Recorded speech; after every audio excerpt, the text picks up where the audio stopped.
Berjumpa lagi dengan Anda semuanya, masih di program Bible Everyday. Mari kita pelajari bersama-sama firman Tuhan hari ini. Kita sudah tiba di Galatia pasal yang keempat. Menghadapi jemaat Galatia itu sangat sulit. Sekalipun jemaat Galatia dilahirkan oleh Rasul Paulus.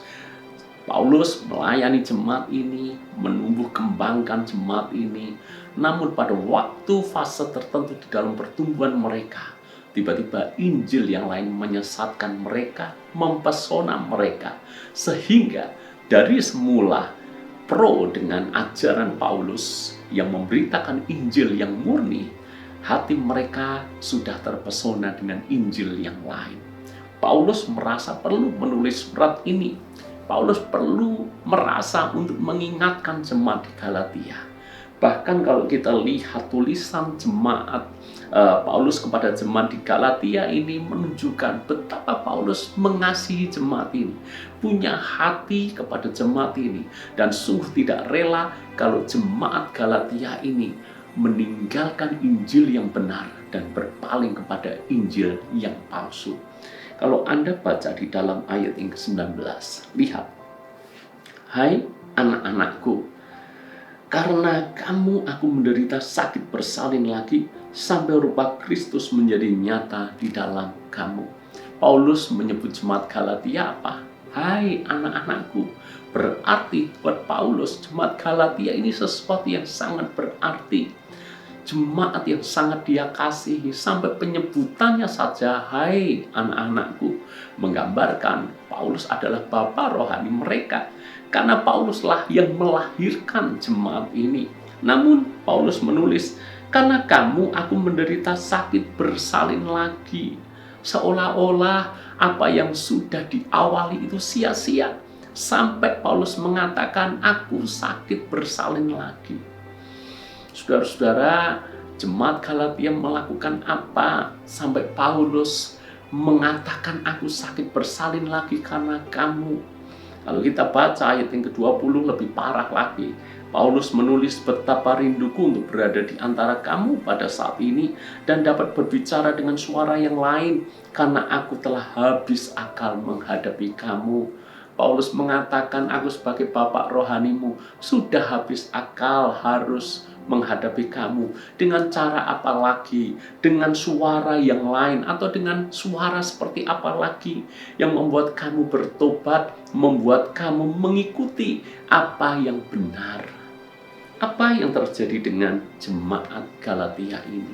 Seperti yang sudah kita bahas sebelumnya, bahwa Injil palsu telah menyesatkan mereka. Seperti yang kita bahas di hari kemarin, mereka berusaha menambahkan Taurat di dalam iman mereka kepada Kristus. Mari kita coba lihat bagaimana Paulus mencoba mengatasi masalah ini. Paulus sampai-sampai harus mengingatkan mereka akan hubungan mereka semula. Mengingatkan sebelum mereka percaya Yesus, ketika masih belum bertobat, Paulus mencoba menulis. Ayat 13, kamu tahu bahwa aku pertama kali telah memberitakan Injil kepadamu oleh karena aku sakit pada tubuhku. Seolah-olah Paulus mengatakan, ingat, akulah yang telah melahirkan kamu. Akulah yang telah memberitakan Injil kepadamu pada awalnya. Ayat 14, sungguh pun demikian keadaan tubuhku itu yang merupakan pencobaan bagi kamu. Namun kamu tidak menganggapnya suatu yang hina dan menjijikkan. Tetapi kamu telah menyambut aku sama seperti menyambut seorang malaikat Allah. Malahan sama seperti menyambut Kristus Yesus sendiri. Paulus mengingatkan dulu awal-awal kamu begitu menghormati aku, kamu begitu tulus menyambut aku, bahkan kamu menyambut aku layaknya menyambut malaikat Allah, malahan sama seperti menyambut Kristus Yesus sendiri. Dengan kata lain, waktu itu jemaat menganggap Paulus itu seolah-olah mirip, sangat mirip dengan Yesus, sehingga dia sambut seperti layaknya mereka menyambut Yesus. Ayat 15, betapa bahagianya kamu pada waktu itu, dan sekarang di manakah bahagiamu itu?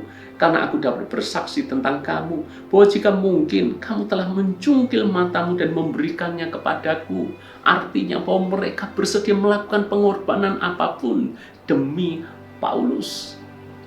Namun sekarang jauh berbeda.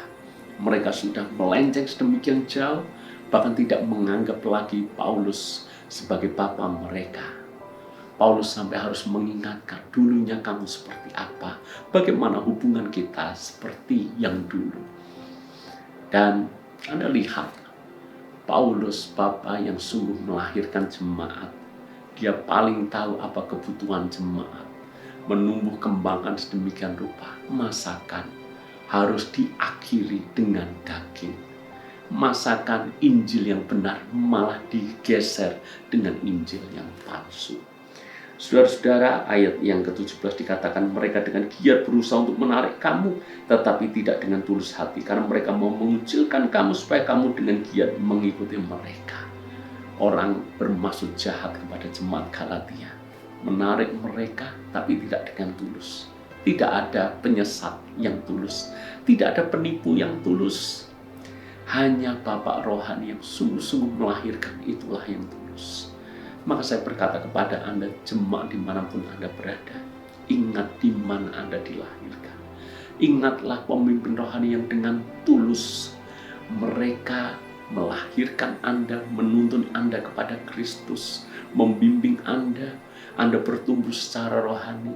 Lalu kemudian dengan banyaknya pendeta-pendeta yang tampil, yang mungkin khotbahnya lebih hebat daripada pendeta saudara, lalu kemudian masakan dengan gampang Anda tinggalkan pendeta Anda dan beralih dengan pendeta baru. Sekali lagi maaf, tidak soal apakah Anda akan pindah gereja. Saya tidak mengatakan bahwa tidak boleh pindah gereja, bukan itu poinnya.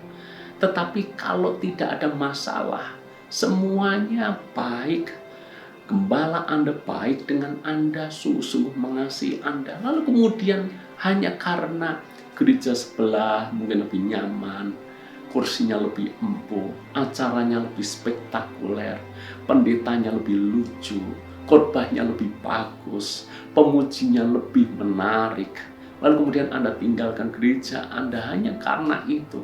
Bukankah itu menyakitkan juga?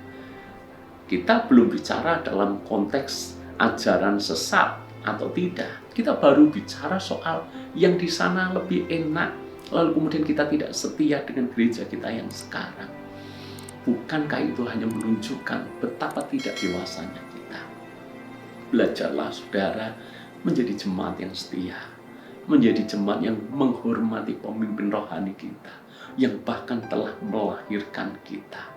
Lalu kemudian kalau menghadapi penyesat, bersikaplah tegas. Maka sekarang untuk pemimpin-pemimpin rohani, bersikaplah tegas. Kalau ada ajaran-ajaran palsu yang mencoba mengacaukan pelayanan Anda, uji dengan firman. Kalau sesuai dengan firman, terima. Kalau tidak sesuai dengan firman, tolaklah. Jangan izinkan Injil palsu itu merusak segala sesuatu yang sudah kita rintis dan kita bangun. Saya tahu bahwa apa yang saya sampaikan ini cukup terdengar keras, namun ini untuk kebaikan kita bersama-sama. Tuhan paling tahu hatimu, hati yang tulus, hati yang murni, itu yang dicari oleh Tuhan. Tuhan berkati.